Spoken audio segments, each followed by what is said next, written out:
Think about why Rome fell. Usually, we imagine barbarian invasions, clashing legions, or emperors getting poisoned in fancy palaces. But empires rarely crumble just because of an attack from the outside. They rot from within. And the most corrosive element of all is money. Rome didn't just fall because of wars or bad politics. It fell because its currency became worthless. And honestly, this is a wake-up call for every modern economy that thinks it can mess with money and get away with it. Let's set the scene. For ages, the heart of Rome's economy was the silver denarius. Minted back in 201 BC, it was nearly pure silver and trusted everywhere. Soldiers were paid in it, merchants wouldn't take anything else, and ordinary people kept their savings in it. The denarius wasn't just a coin. It was the physical proof of trust in Rome. As long as people believed in the empire, they believed in the money. But running an empire is incredibly expensive. You've got armies to pay, massive roads to build, and constant wars to fund. By the 2nd century AD, Rome was stretched to its limit, fighting Germanic tribes, the Parthians in the east, and dealing with unrest at home. Tax revenue just couldn't keep up with the military bills.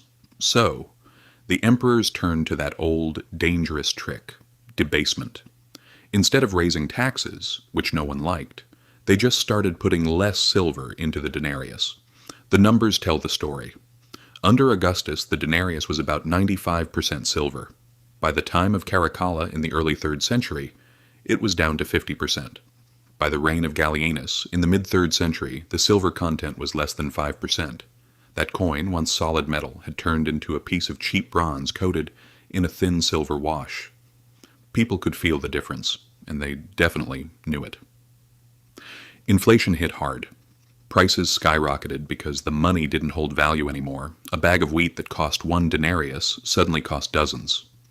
This wasn't just some boring economic theory. It was ruining the lives of regular Romans. Soldiers demanded higher pay just to get by. Merchants stopped taking the debased coins and preferred barter or gold, and local economies basically ground to a halt. The less people trusted the money, the more the emperors pumped out cheaper coins, thinking more volume would replace the lost value. It was a death spiral. The crisis hit a breaking point during the crisis of the 3rd century. From 235 to 284 AD, Rome faced 50 years of chaos, plagues, civil wars, and constant invasions. Emperors were popping up and being assassinated in the span of months. Behind all that political drama was a broken financial system. The state demanded taxes and coins that were becoming worthless. Farmers just gave up on their land, and trade networks fractured. The government tried everything, price controls, forced labor, but none of it worked. When the money is fake, you can't fix the economy with laws. Diocletian tried to stop the bleeding in 301 AD with his edict on maximum prices, setting price caps on everything and threatening death to anyone who broke the rules. It was a disaster. The black market exploded and official trade effectively died. Eventually, Rome ditched the denarius altogether. Constantine introduced the solidus, a gold coin with consistent purity, around 312 AD, which kept things stable in the Byzantine East for centuries. But for the Western Empire, the damage was done. The denarius had hollowed out the economic core. The armies couldn't be paid, trade was dead, and the trust was gone. The fall of Rome wasn't one single event, it was a slow unraveling, and the currency collapse was the sharpest thread pulled. So, what does this mean for us today? It means that destroying the money is the surest way to destroy an empire.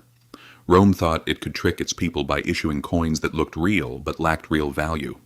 Modern governments think they can do the same by printing paper, messing with interest rates, and inflating away debt. But the outcome is always the same. The public pays the price, wealth is wiped out, and trust eventually snaps. Rome learned that lesson the hard way. If we ignore it, we're next.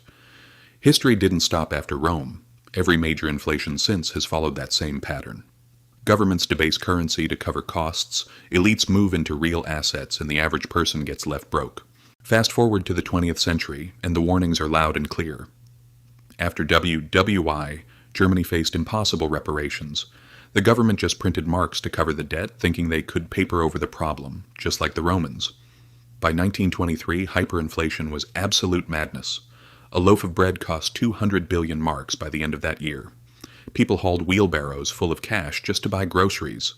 Pensioners starved, and those who had saved their whole lives ended up with nothing. Just like in Rome, debtors saw their debts wiped out, but anyone with real assets, land, factories, foreign currency, came out on top. Economic despair paved the way for political extremism, setting the stage for Hitler. Zimbabwe did the same thing in the early 2000s, turning on the printing press when production failed. By 2008, inflation was at 89.766 sextillion%. Prices doubled every single day. Eventually, they just gave up and started trading in US dollars. Once again, a government tried to cheat reality, and once again, the people paid for it. Even in modern, developed economies, the Roman pattern is alive. When Nixon took the dollar off the gold standard in 1971, he cut the last real link between currency and a physical anchor. Since then, the dollar has been a fiat currency, backed only by trust in the government. Just like in Rome, the temptation to spend beyond their means became impossible to resist. Debt ballooned, the money supply exploded, and inflation became the norm. We don't see wheelbarrows of cash yet, but the purchasing power is slowly being eaten away. $1 in 1971 bought what takes over $6 to buy today. The bills look the same, but the value has been hollowed out. Governments call it growth. They present debt as investment, and they point to the stock market as proof of prosperity, even while most people struggle to keep up. They're just extracting value from every cent you earn, every single day. The danger now is that the scale is global. Rome's collapse was imperial, Germany's was national, but today the whole world runs on these fiat currencies and massive mountains of debt. If the next crash happens, it won't be confined to one country. It will ripple across the entire planet. And if history is our guide, the people who will hurt the most aren't the elites. It's the people who rely on salaries, pensions, and savings in these fragile currencies. So, what should you take away from this? First, realize that inflation isn't an accident. It's a policy. It's a silent tax that has been breaking empires for 2,000 years. Second, real wealth isn't found in paper or digital numbers on a screen. It's in assets that hold value when money doesn't. Land, skills, businesses, resources. Third, never assume that stability is permanent. The Romans, the Germans, the Zimbabweans, they all thought their systems were solid, right until they weren't. Remember, financial systems collapse slowly. Then all at once as trust vanishes. When money stops being real, society starts to fall apart. Contracts fail, trade breaks down, and governments lose their legitimacy. The barbarians might finish the job at the gate, but the real killer is already inside the treasury. And here's the bottom line. History doesn't repeat itself, but if you don't understand it, it will crush you all the same. Rome's crisis wasn't just about bad leaders. It was about the fragility of money when power abuses it. That fragility hasn't gone anywhere. If this gave you a new perspective, hit subscribe. History has the answers.